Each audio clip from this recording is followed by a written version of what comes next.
everything you need to know about uncommon athletics in under 10 minutes. I've coached world champion athletes who compete in a specific sport, and it's fun to push the standards up in something that lots of other people are competing about. But uncommon athletics is about you. It's about your athletic fingerprint and your purpose and mission athletically in life. This is a philosophy that works very well in business. Consider becoming excellent at 2 or 3 things in business and in life, and everything opens up for you. If you become excellent in athletic, excellent in richer, and excellent in smarter, life opens up for you.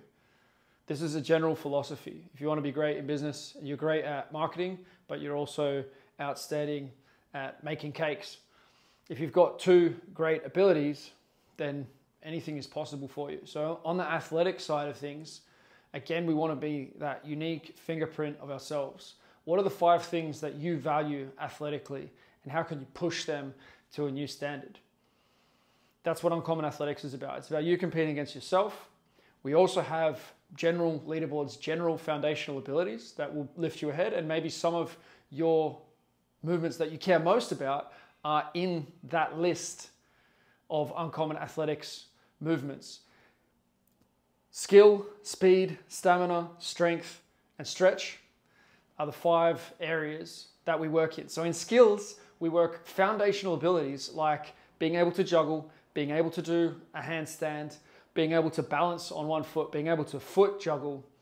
These are our key core skills. But then we layer on top of that anything you want to. We've got a 5-minute volleyball challenge that's just gone live. We've got ballet strength coming into the mix for Uncommon Athletics. Literally anything that you can be skillful at. The ballet strength is skill as well.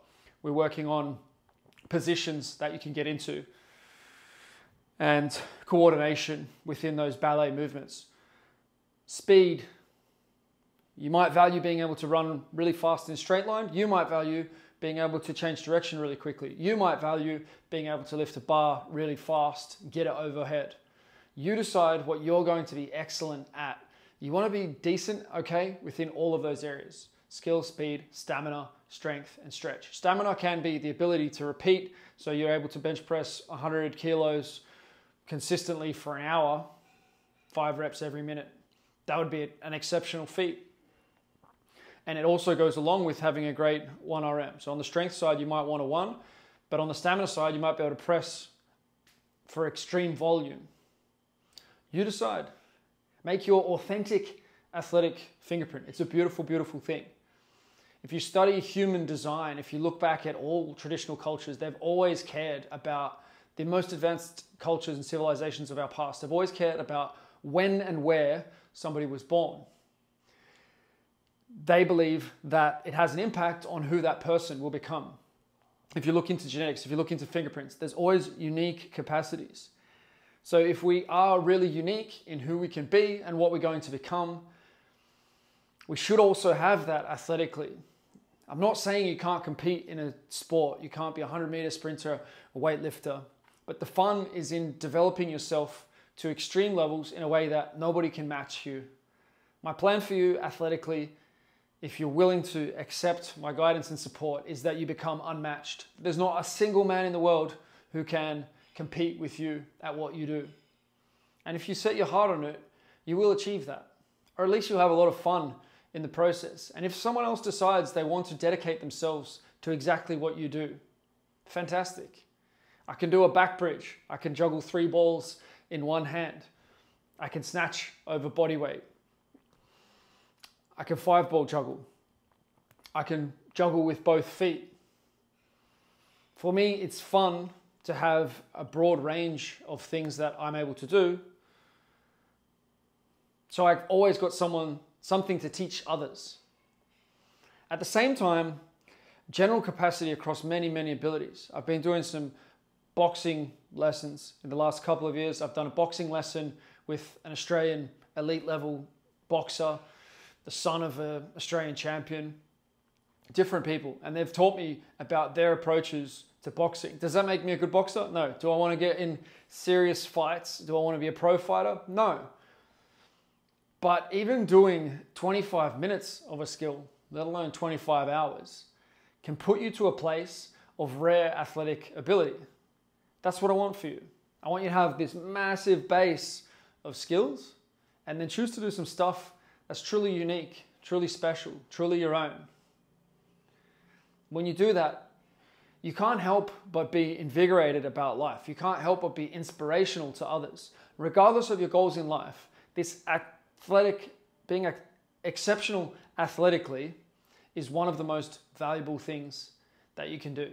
It changes your belief in yourself, and it gives others something concrete to know about you. They know for a fact, no slither of a doubt, that you do the work, that you're exceptional. Isn't that a great thing to have? Don't you want to be understood in that way? Men don't need compassion and to be told, oh, you're beautiful just the way you are. Men need to be respected, and they need to work to earn that respect. That's what we value. This is one area that you need to be challenged. You need to have body composition that you're proud of. Now, if you're wanting to be a heavyweight wrestler or a heavyweight weightlifter or a rugby league prop or a rugby union prop, it's unlikely that you're going to be shredded, veins coming out all over the place. That's fine. But if you want to compete in a power to weight ratio sport, or you just want to really look good, then do that. If you want to look shredded, do that. If you want to look thick, do that.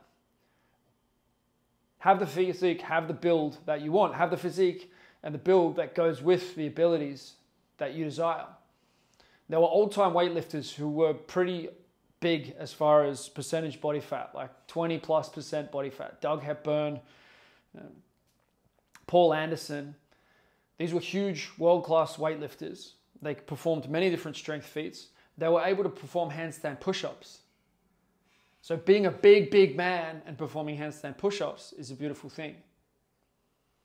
If you can juggle 5 balls overhead, you might be one of very few men in the world who can do that. Even if there are quite a few people who get to 7-ball juggling, quite a few. There's some in the world of juggling, right? But choose something uniquely your own. Consider random feats that, maybe I want to do that. Wim Hof went and broke a number of world records before he became well known with his breathing method and his meditation ability to get into different space in your mind through breathing. It's really a form of meditation. But he had extreme athletic history behind that. I think one of the feats was like hanging from one finger on a bar in a plane, massively, way above ground level. He performed all kinds of feats. He ran a marathon in the desert, drinking no water. I still don't know how he did it. How did he stay alive? How was he able to perform these feats? A lot of times he didn't even do any training for them, and he broke world records. The mental exploration that goes with this journey that I want you to have is just as important and just as exciting. The transformation in self-image. Ultimately, it's the self-image that matters most. If you want to make more money, transform the self-image. If you want to transform the self-image, become uncommonly athletic. Be able to do things that shock and amaze you. The old you thinks there's no way I could do that. And then when it becomes normal, it puts the doubt in your mind of, well, if I can rewire my brain to be able to do that, what else could I rewire my brain to be able to do? Doubt whom you will, never yourself. The fun is in getting after these rare feats. The fun is in designing the style of training that goes with that. I've got a number of methods, programming methods. I've got tutorials on different rare movements. Every man enjoys the journey of experiencing what he's truly capable of athletically. We all think about it at some stage in our lives. Don't deny it. We've all thought about, wonder if I could have that body composition. I wonder if I could perform that feat. And we watch other people do it, and we watch things like the CrossFit documentary, or we watch videos on YouTube about how people have done the things that they've done. But the fun is in you doing it. You watching the NFL Super Bowl is not a fraction of as exhilarating and as rewarding as you holding your first 60-second handstand. I guarantee it. You cannot get the same joy from watching someone else's stuff. You must embody it. You must experience it. And in doing so, you pose the question and you create the doubt in the minds of all of those around you. What if I could? What if you could? What if your children could? What if your grandparents could? What if your mother could? You create that doubt, those possibilities. I have no doubt that this method will change the way professional sport is done. We're not doing it right. We have this concept of strength training that's not even great as far as force development goes, let alone skills, let alone mobility, let alone stamina. We can do so much better in every one of these areas. And there are coaches and experts already within Uncommon Success. We're only 250 men at the moment. And we're in a position where we can rewrite the athletic books. The fun is in doing it. The fun is in, okay, well, you said you're going to do this. You said this is possible. Let's go and do it. What is it for you? If you were going to be audacious enough to be consistent for the next 4 years at achieving something athletically, what would that be? Pose yourself the question. Live the answer. Enjoy the journey. If this resonated, drop me a comment, drop me a personal message. I'd love to hear. Uncommon Athletics. What can you do that no one else can do? Look at the example of Vern Patrick, knees over toes guy. It's not necessarily ATG Zero dense standards that really lit up the world. It was being able to do those natural knee extensions, jumping down off the ladders, being able to do the splits. These were the trademarks that stuck in people's minds. These are movement memes. Which movement memes are you working on? The older you are right now, and the worse condition you're in right now, and the fatter you are right now, if you don't want to be fat, then the better your transformation will be. The worse position you're in right now, the more injuries that you have, the more surgeries that you've had, it all makes the story better. I challenge you. Be an uncommon man.